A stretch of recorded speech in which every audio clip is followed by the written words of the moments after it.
Hai semuanya, perkenalkan nama saya Krisandi Paren, NPM 2263201036,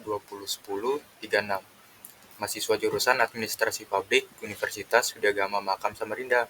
Pada kesempatan kali ini, kita akan sedikit membahas mengenai aspek hukum dalam administrasi pembangunan. Jadi, administrasi pembangunan adalah proses penyelenggaraan kerjasama sekelompok manusia untuk mencapai tujuan tertentu yang berfokus pada perubahan dan pertumbuhan yang direncanakan demi kesejahteraan masyarakat.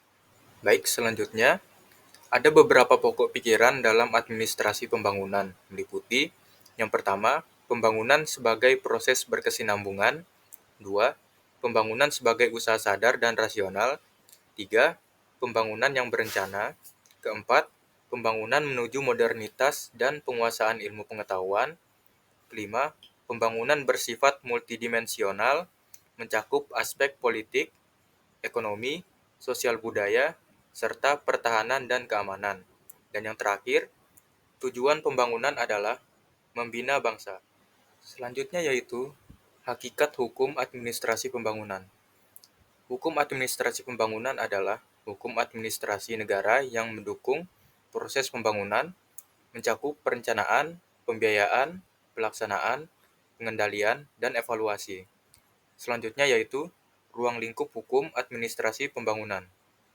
Pembangunan mencakup pengembangan kapasitas untuk menentukan masa depan, perhatian jangka panjang, dan melibatkan hukum perencanaan, pembiayaan, pelaksanaan, pengendalian, dan evaluasi. Selanjutnya adalah dasar hukum pelaksanaan administrasi pembangunan. Pelaksanaan administrasi pembangunan harus didasarkan pada hukum yang jelas untuk menghindari kesimpang siuran dan memastikan akuntabilitas. Selanjutnya, hukum dan administrasi pembangunan. Hukum berperan penting dalam administrasi pembangunan, memastikan bahwa pelaksanaan administrasi berjalan dalam kerangka hukum yang jelas. Selanjutnya yaitu ciri-ciri hukum administrasi pembangunan.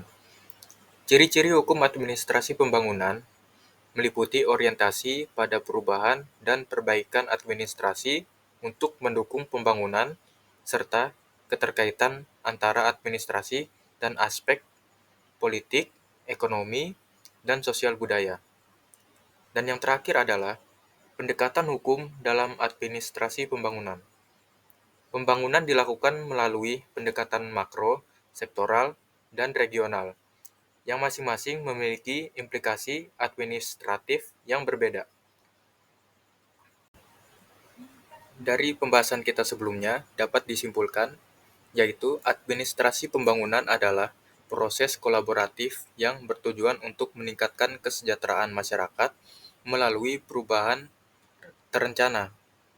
Hukum administrasi pembangunan berperan penting dalam mendukung proses ini dengan menyediakan kerangka hukum yang jelas untuk perencanaan, pelaksanaan, dan evaluasi. Dengan pendekatan yang terintegrasi dan orientasi pada perubahan, hukum administrasi pembangunan memastikan akuntabilitas dan efektivitas dalam mencapai tujuan pembangunan nasional. Sekian pembahasan kita kali ini. Terima kasih.